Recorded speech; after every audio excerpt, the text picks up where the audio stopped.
Welcome to my channel, guys. Now, if you haven't seen me before, please subscribe and you can check out all the other videos I've done. I've done 50 uploads now and I've really enjoyed doing this, and I hope that comes across in this video as well, because this is probably my fourth Pagani. I've done the Daytona, I've done a Submariner homage, I've done the GMT, and now we're on to this one.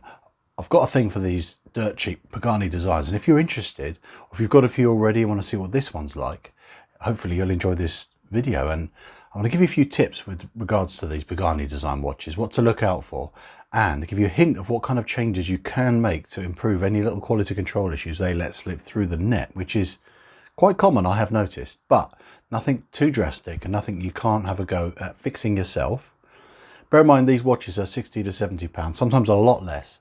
I got this watch for 66 pounds from AliExpress, and the link to buy this watch, if you like the look of it, is in the description below. Now, I'm going to do another video with this watch, and it's going to be a mod video. I've done one before for the Submariner homage they've just released, which is the same case size as this one, 40mm. Now, I bought this because it was the cheapest 40mm case size Pagani design I could find. It was only 66 pounds, and I actually really like it. So what I'm going to do is do two videos out of one watch. So this video is the initial review, and then there's going to be a second video which is showing all the mods I'm going to do. I'm going to create my own special edition. So if you've watched all this introduction, you know what's coming. So let's get on with the review of this watch.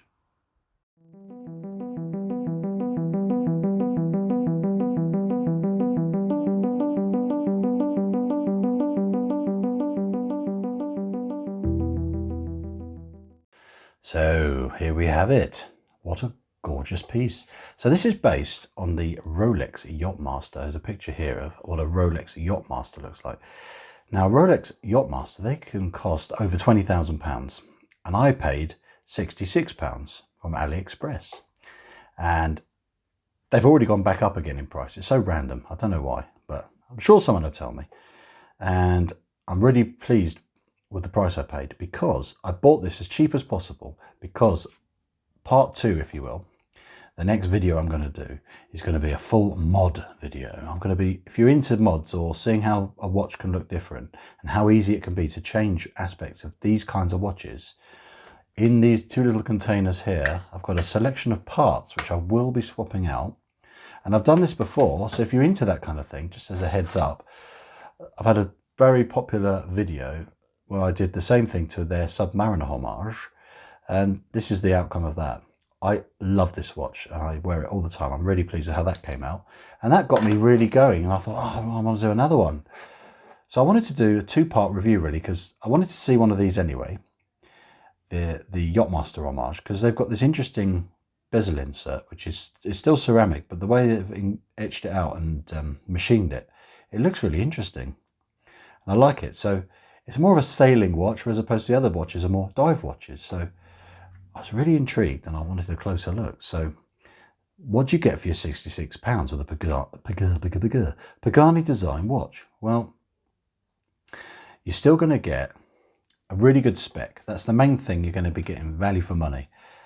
And the materials used are all really good. So you get 316L stainless steel and all the metal aspects. Your bezel inserts are, most of the time, they are ceramic, which is more scratch resistant material. That's why it's deemed more desirable as a material to use. So your watch looks nicer for longer. Then you've got sapphire glass.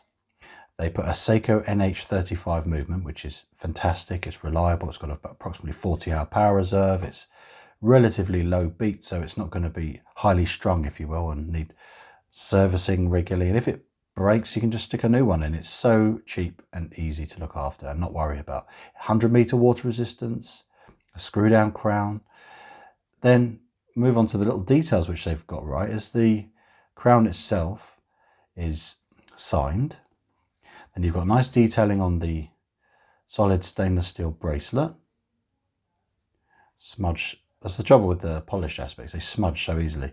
You do get screw links, which are really good. I've already sized this up for me and my 7-inch wrist, which is totally average. And I'll run through the dimensions and things like that on this watch. But I wanted to start with my initial observations, which I definitely noticed straight out of the packaging. And it's going to be things that they seem to always have issues with on these watches. Now the first issue is you're going to see it. Look how out of whack that is at the 12 o'clock. Just to show you I've not had it wonky from when I did it. So that shows you how out of alignment it is. Look at the 30. Ideally, the 30, for example, would be in alignment with the center part of this solid end link here, but it's just way out.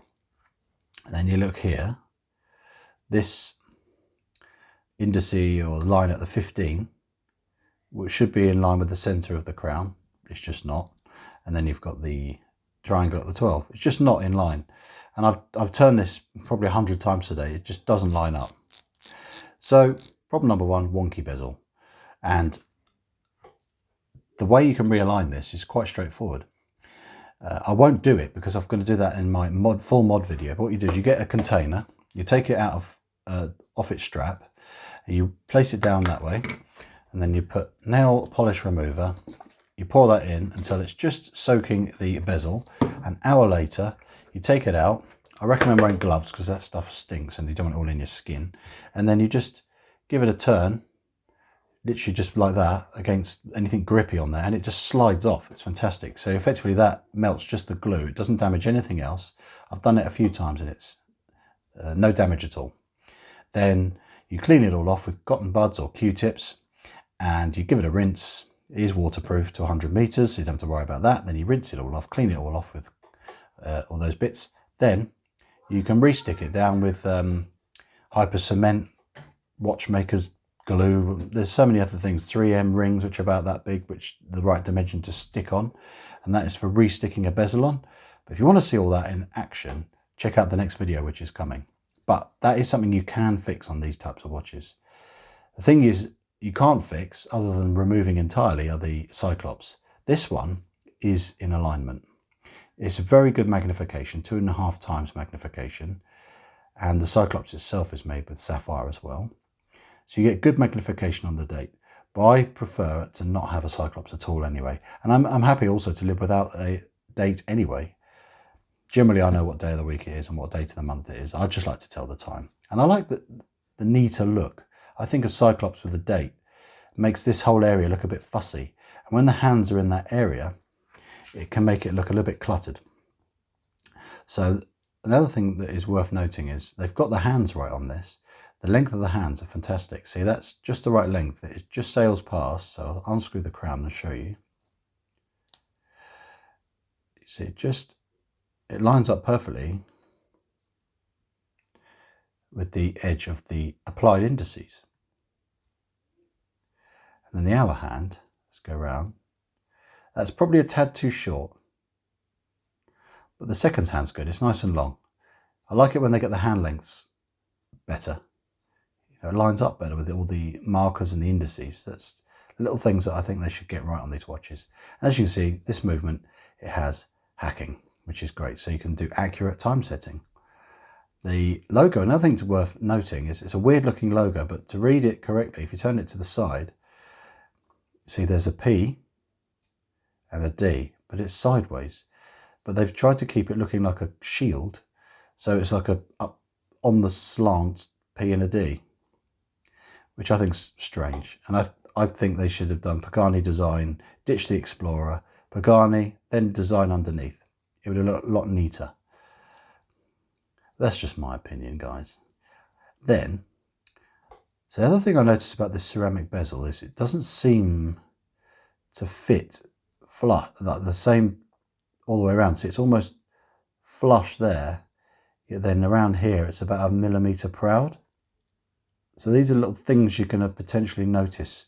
Again, remember this is a good value watch, but these are things they don't have to have on a 66 to 70 odd pound watch. They can stick a bezel down and have it flush.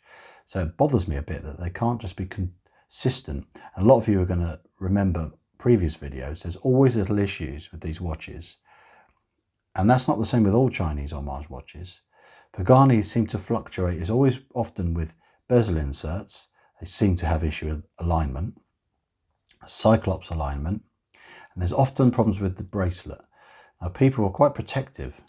It's like they're in love with these bracelets. They're like, it's the best bracelet in the world. It's not, guys. I've had enough of these watches, and I'm sure a lot of you have as well, to know what is good and what is bad about a bracelet. They either have the following problems. These parts are ridiculously stiff, or they're fine. It's fine on this. I had a screw that was so badly bent, I nearly broke my screwdriver to get it out. That's not great. Often there's problems with the end links not fitting very well and being wobbly. This is okay, but you can see daylight through there. That's not always the case. You can often have little snots and imperfections underneath. This one's okay. I've had one with the clasp so difficult to open, and now people really go to town on slagging me off, saying I don't know how to open a clasp. So you open it like that, open the clasp, and then you open it like this. It's so straightforward. See, no damage. I had one so stiff, I broke my fingernail. Excuse the swearing. I literally broke my fingernail. It was that stiff. So you're going to get issues like that. Then another one I had, this little part in here fell out, so the strap just fell to bits on my wrist. It was a week old. And oh, another thing that's worth noting, they don't always hone these edges. I picked my son up earlier, who's 4 years old, and I nearly drew blood on his arm. So when I do my mod video, this strap's going in the bin, because as much as anyone's going to say, oh, I've had mine for years and it's been totally fine, I'm like, probably, but have you picked up a 4-year-old and slashed his arm to bits? I really hope you haven't, but I nearly did. And that's another reason for me to not be impressed with a watch, is if that is sharp. That is sharp. You could peel an orange with that. So I'm sorry. I don't want something that's partly dangerous on my watch. Thank you very much. So that's why I like modding watches. That's why this kind of watch is a great base for modification. You're paying 60 to 70 quid and it's got a decent movement in it. You've got sapphire glass. You've got a nicely finished case. The actual crown action is beautiful. It's really well screwed in. There's no binding or anything. You've got a good spec for all the bits you want to keep. If you keep the bezel, you can realign it. Problem solved. But then that's when I move on to my mod video. I'll show all these issues which I find annoying, like Cyclops. I don't like the date. I don't like the hands. The dial's a bit wrong and a bit cluttered. The pictures don't really show a true representation of this blue to black fade. It's more like a very dark blue to black fade, very subtle. So I'm going to change the dial to something I prefer better. If you don't have OCD like me, the alignment issue on the bezel is not going to annoy you, but it really annoys me, because knowing how easy it is to stick one of these down, and I'm a total amateur and I can stick mine in straight, why can't they? They're flogging these by the million. Don't get lazy. Anyway, I just love to incorporate a bit of a rant into these videos, because it really does bug me when they don't have consistency. So sort it out, Pagani Design. You make beautiful looking watches that pay faithful homage to extraordinarily expensive watches. You can do it, guys. You can just make things straight. Stick them in straight. Stick a Cyclops on straight. Don't forget to hone the edges on these things, because otherwise that is sharp. I'm getting more angry when I look at it. So I'm looking forward to ripping this watch to bits and making it better for only a few quid more. And that is what's going to be the fun and exciting bit. I've pretty much covered all the things which are of concern, and I do like a lot of aspects of this watch. I look at these personally as a good base for improvement. But I think I've been honest and fair at showing you what compromises you get on a watch of this value. And I hope it's been fair. And I'm going to show you, before I finish with my final conclusion, the mediocre lume, which is a nice colour, but it's about as powerful as a candle. And then you've got the a nice little bit of outdoor shot, so you can get an understanding of how the light hits all the little details of this watch. And it does look nice. It is a pretty watch.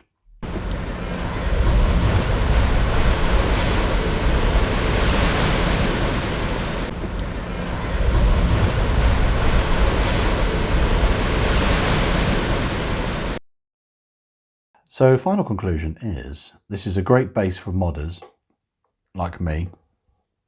It is great value for money. You're going to get a lot for your money in terms of spec, but as many people have said, it's spread extremely thin.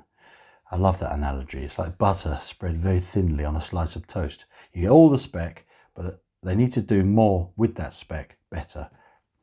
You can't mess up sapphire glass, but you can mess up a Cyclops, a bezel, the bracelet, the polishing, and the brushing, and all those other bits. They generally get the final finishing done well, but they seem to keep cocking up.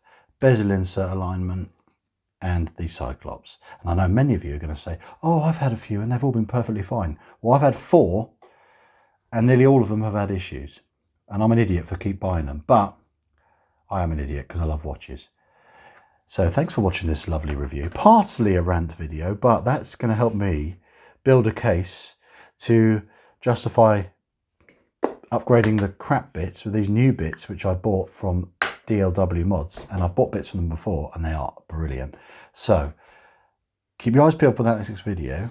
And thanks for watching, and I'll see you in the next one. Bye for now.